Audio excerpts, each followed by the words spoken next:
እርግብ ሰርቀው ሄዳ የተመለሰው ወርቅ እጄ ላይ ነበር። ምን እማዬ፣ እስከ ዛሬ ወርቅ ነበረ? አዎ፣ ለክፉ ቀን ይሆነናል ብዬ አስቀምጬው ነበር። እና ድንብላል ወስደዋለች ብለሽ ነው ያሳሰርሻት? ድንብላልማ እንደማትወስደው እርግጠኛ ነኝ። እና አንቺ ለምን አሳሰርሻት እማዬ? ወርቁን የወሰደው ወንድሟ ነው። ወንድሟን ለማምጣት ደግሞ እሷ መታሰር ነበረባት። ምን? የድንብላል ወንድም? አረ እማዬ ተሳስተሻል። ታዲያ ከሱ ውጭ ማን ሊወስደው ይችላል? እሱን አላውቅም እማዬ፣ ግን ደግሞ እኮ የድንብላል ወንድም በጣም ምስኪን ነው።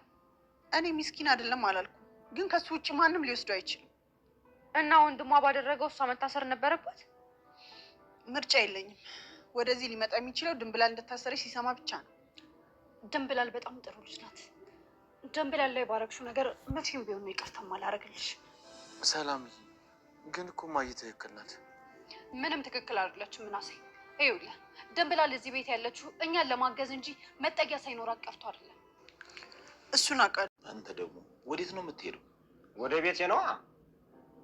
ያው እዚቹ ላይ ፍራሽን ዘርግተህ ትተኛለህ። እኔ እንደው ለወጉ አልኩኝ እንጂ በዚህ ሰዓት ውጣ ብትሉ እራሱ አልሄድም። አሁን እዚህ የወንዶች ቁና ደቁሼ አፍሼ ምን ስትላል ነበር? ፈራህ እንደ ደቁሰኛል ብለህ። እሱ በዚህ ሰዓት እያንኮራፋ ነው። ይልቅ ፋኖሴ ፍራሿን ስጥኝና ጋደም ይበል። ያው ልብትል ውጭ በረንዳ ላይ ያለልኝ ይዛውና። እሺ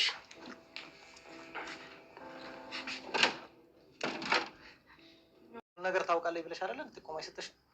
እሱማ ነው። እና ታዲያ ምንድን ማለቴ ወንድሟ ምናልባት እኮ አላማከራት ከሆነ ብዬ ነው። እሺ ድንብላል ምን አይነት ልጅ ናት? እሷ እኮ በጣም ጨዋና ሚስኪን ልጅ ናት። እንደሱ ከሆነማ የጠፋው ነገር ላይ እንዴት እጇ ሊኖርባት ይችላል? ወንድሟ ችግር ላይ ስለነበር እሱን ለማገዝ እኮ አድርጋው ከሆነ ብዬ ነው። ይኸውልሽ ወይዘሮ ሜላት፣ እስካሁን ባገኘው ነገር ድንብላል ምንም ነገር የምታውቅ አይመስለኝም። ላናግራት ትችላለሁ? አሁን ባልደረባዬ ላይ መጣት ሄዷል። ይኸው እንዳውም መጣ።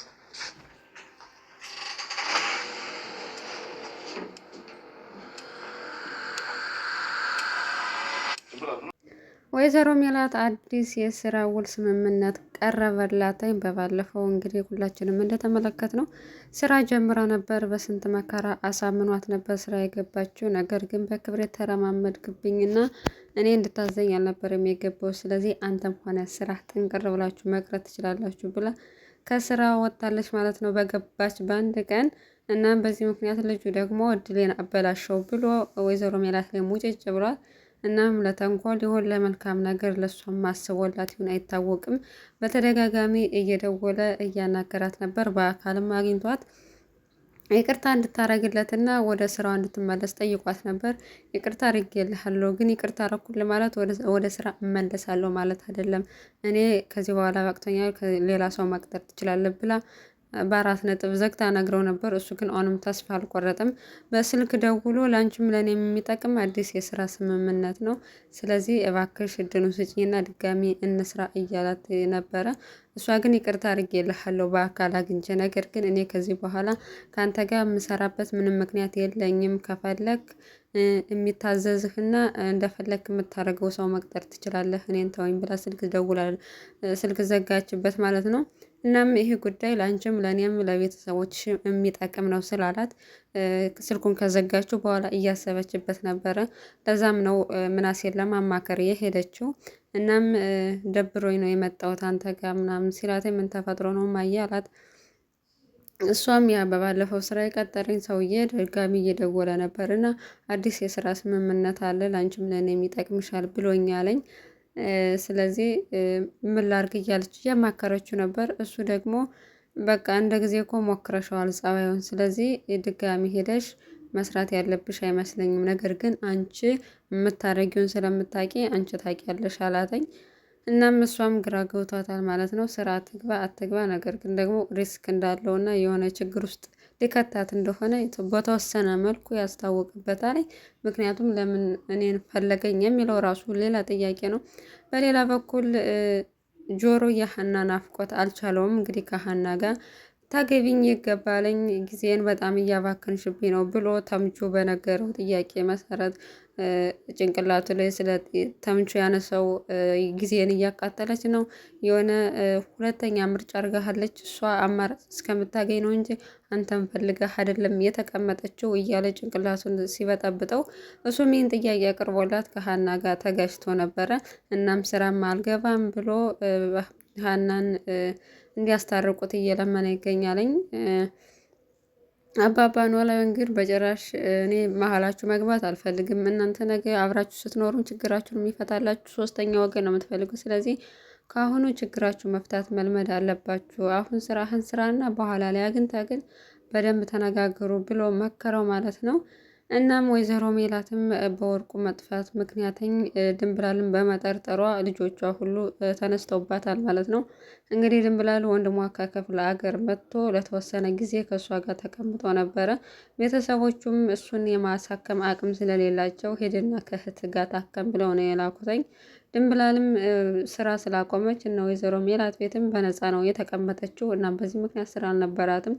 እናም በችግራቸው ጊዜ ወርቁን ሽጠው ነው የታከመበት የሚል ጥርጣሬ ስላደረባት ነው እንግዲህ ድንብላልን ያሳሰረቻት ማለት ነው። ድንብላልን ምንም የምታውቀው ነገር የላትም። ምክንያቱም ምናልባት ለወንድሟ ሲጀመር የክፍለ ሀገር ሰው ነው፣ በዛ ላይ በጣም ታማኝ ነው። የክፍለ ሀገር ሰው ወርቁን አይደለም መጥቶ የተቀበሉትን ተንከባክበው አስታመው የላኩትን ሰዎች ወርቅ ሰርቆ የሚሄድ ልጅ አይደለም። ምናልባትም ወይዘሮ ሜላት ያው በጣም ችኩልና ግልፍተኛ ስለሆነች የተሳሳተ ቦታ አስቀምጠው ሊሆን ይችላልኝ ብዬ አስባለሁ። ምክንያቱም ሊሰርቀው አይችልም በምንም። ደግሞ በሌላ በኩል ደግሞ ልጁ በአጭር ጊዜ ውስጥ ሕክምናው ስለተደረገለት ምናልባትም ተቸግሮም ወርቁን ሰርቆት ሊሆን ይችላል። ደግሞ ግን እንደዚህ ቢያደርግ ድንብላል ታውቅ ነበር። ምክንያቱም በእያንዳንዱ ደቂቃ ውስጥ አብረው ነበረች እህቱ ማለት ነው። አሁን ላይ ግን የመጣበትን ሁሉ ጨርሶ ወደ ክፍለ ሀገር ከሄደ በኋላ ነው ወርቁ መጥፋቱን የሰማቸው ማለት ነው። እንግዲህ ወርቁ ከእግዚአብሔር በታች ያለኝ ተስፋ እሱን ሽጬ ከችግሬ ቢያንስ ለትንሽ ጊዜ እፎይልበታለሁ ብላ ያሰበችው ስለነበረ በጣም ተስፋ ነበራት ማለት ነው። ብዙ ግራም ወርቅ ስለሆነ ቢያንስ ብሸጠው ብዙ ነገር ያደርግልኛል፣ የልጆችንም ችግር ይፈታልኛል ብላ ስላሰበች ነው ሲጠፋ ወዲያው የደነገጠችው። እናም ድንብላል ንጹህ እንደሆነች አውቃለሁ። ነገር ግን እሷ ስትታስር ወንድሟ እሷን ለመፈለግ ሲመጣ በዛን እሱን ይዘውና ሀብቴን ንብረቴን ይመልስልኛል ብላ አስባለች። ነገር ግን ሰላም በፍጹም ይሄ ነገር ሀሳቡ አልተዋጠላትም። ምክንያቱም ድንብላል መሄጃ አታ ሳይሆን እኛን ስለምትወደንና ከኛ በችግራችን ጊዜ አብራን ልትሆን ስለፈለገች ነው እዚህ አብራን እየተሰቃየች ያለችው እንጂ መሄጃ አታ አልነበረም። እናም እሷ ላይ እንደዚህ ማድረግ በጭራሽ አልነበረብሽም ብላ እናቷ ላይ በጣም ምግብ አብሬ አልበላም እስከ ማለት ድረስ ነው የደረሰችው። ምናሴም ምንም ቢሆን ጥፋት ብታጠፋም እማዬ እናታችን ናት፣ ስለዚህ ማክበር አለብሽ እያላት ነው። እናም አንተ ራስህ እኮ ነህ ምንም ቢሆን ሰው የራሱን ልጅ እንደሚወደው በራሱ ላይ ልጅ ላይ ሊደረግ የማይፈልገውን ነገር ሁሉ በሰውም ማድረግ እንደሌለበት የነገርከኝ እንኳን አንተ ነህ፣ ረሳኸው እንዴ እያለችው ነበረ። እናም ወይዘሮ ሜላትም ያው ልጠይቃት ድንብላልን ወደ እስር ቤት ሄዳለች ማለት ነው። ድንብላል ግን ምንም የምታውቀው ነገር እንደሌለች እንደውም በመጠርጠሯ በጣም እንዳዘነች ነው እየገለጸች ያለችው። ምክንያቱም ወርቁን እንኳን ሰርቅ ያለው ብልን እንኳን ብሰርቀው የት እጄ ላጌጥበት ነው የምኖረው ከነሱ ጋር ነው።